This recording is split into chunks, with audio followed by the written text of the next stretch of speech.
trends do you see happening, Scott?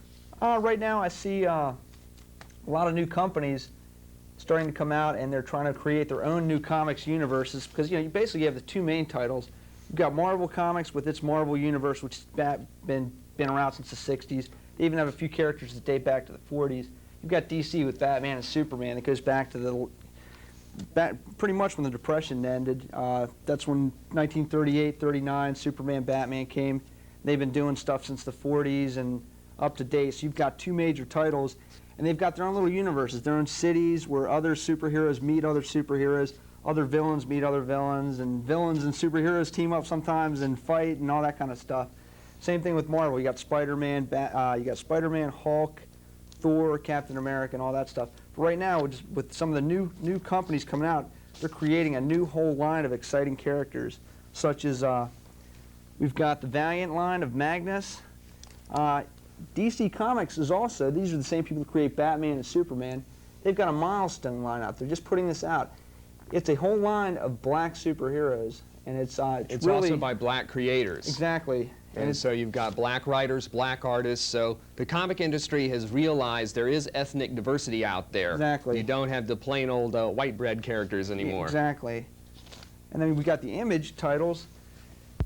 The Image is probably one of the new flashier companies. As you can see, this is a pretty glossy looking cover. It's got a cutout. Basically, it's Shadowhawk. Kind of open it up. He's a character kind of modeled after Batman a little bit. He's a vigilante type character, Exactly. inner city violence and righting the wrongs and that kind of stuff. That dark, mysterious rooftop kind of look about him. But Image is probably one of the flashier companies coming out. They've been able to capture some of the best writers and artists from Marvel and DC Comics are coming over to Image Comics because they're giving the artists and writers exclusive rights on their characters, where over all the years they might have gotten some royalties to the characters. They've never had total exclusion to the character where they could do whatever they want, with the character. That's because with the large comic companies like Marvel or DC, the characters are owned by the company themselves, which are being leased out to the writers and artists to make the story, make the book. Whereas with the Image and also with Valiant in certain ways, and some of the newer companies that are coming along, they're called creator-owned and creator-controlled companies because the artists or the writers, or sometimes both, artist and writer, own the rights to the characters, which they can do anything they want with the characters.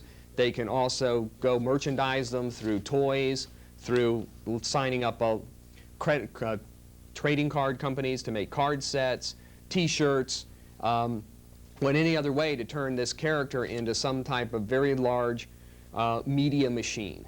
And that's why we're here, is to help weed out the stuff that is coming out, because this is the time where the comic industry is starting to explode. This is not just for kids anymore. This is one of the largest underground markets that that are out. The comic industry does approximately $650 million a year annually in business. And they're finding out that that's beating a lot of staples, goods, and sales. It's beating, I think, even sticks of margarine or butter. I think the amount of comic sales volume is beating that, I think, right now. That's right. In fact, for example, the Death of Superman issue, which was the magnum opus in the current Superman line, exactly, where he did, quote-unquote, die temporarily. Yep. That particular issue had an actual circulation of something like 2.5 million issues. Now, this isn't just issues printed. This is issues that actually sold. That's a difference. Because some of the other big titles that have come out, like X-Men #1, which is another multi-cover book, which bumps up the sales figures, that one at the time was 1.5 million issues printed, but not 1.5 million issues sold. Exactly. Because I know in your shop you've got a couple of them sitting around on the stands at cover price. Exactly, and a lot of the Superman books that came out recently, they were sold within the first week they came out. I mean, it was just incredible the amount. In fact, there were lines of people just waiting to get these books when they came out. There's also a lot of media attention on it. I mean, I guess Newsweek did a story. Entertainment Tonight had a story on it. Time Magazine did a big story. Of course, it helps them because Time Warner also owns DC Comics. Exactly. So they've got their immediate tie-in with the comics, and of course Warner Brothers in with the movies.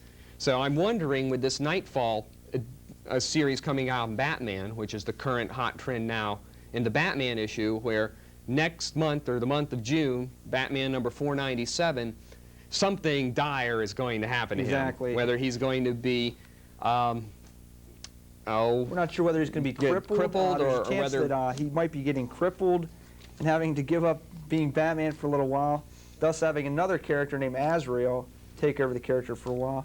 The other thing that could happen is he might be donning a new costume, which is something for Batman, since he's been in the same garb since, what, 1939. Yeah. So things like that, little interesting little changes and things like that. And once again, if it's on big media attention, if Newsweek does something on it, you're going to get the people out there. The demand's going to be real high for the book, so be ready for it. That'll be happening this month in June. This month, 497 497 is a June issue. Yes, it is.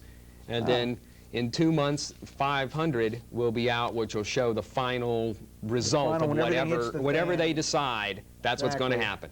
So for you folks out there who are looking for the immediate, quick investment, Batman is the one. He's just like Superman was last year. And in fact, I found out through sources that Marvel has finally caught on to this little trend, and starting in the next month, starting with the July edition of the Fantastic Four, they're going to be leading up to something where they are going to do something to one of the major characters in the Fantastic Four. Yep. So it looks like that one of the current trends now in comics is dire things happening to major characters. Now, more likely than not, this is a sales trend rather than leading into good entertainment. Yeah. The Superman books were quite a good read. They did a very good job in the characterizations and putting all the familiar elements together, so when he actually died at that time, people felt sorry for him. Exactly. Now, once they move into the Batman issues and then with the Fantastic Four, pretty soon you're going to flip a coin and say, who are they going to kill off next? Exactly. You know?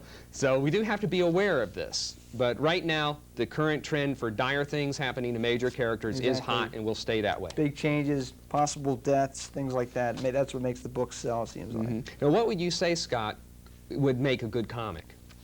What would make a good comic as far as reading, or what would make a good comic for sales? Well, let's start off with reading. Okay, good reading. I'd say you get some really good artists and writers out there. One of my personal favorites has always been Frank Miller. He did The Dark Knight. That was a book where Batman became a vigilante. It was a futuristic Batman, and that's the one that redefined the way we see Batman now. Exactly. The movie was even kind of modeled after that. Frank Miller's done some art, and his art also goes really good with the storylines. I like a lot of the stuff that he does, and I think he's going to be doing Spawn coming up, which is a mysterious kind of character. He almost looks a little bit like Spider-Man, Batman combined, yeah. And you've got Todd McFarlane, who's done a lot of good things with Spider-Man. So it's doing the art in that. I think that's going to be a really good issue. I guess that's the next issue coming out. I think that's, in my opinion, that's going to be a good comic. Okay.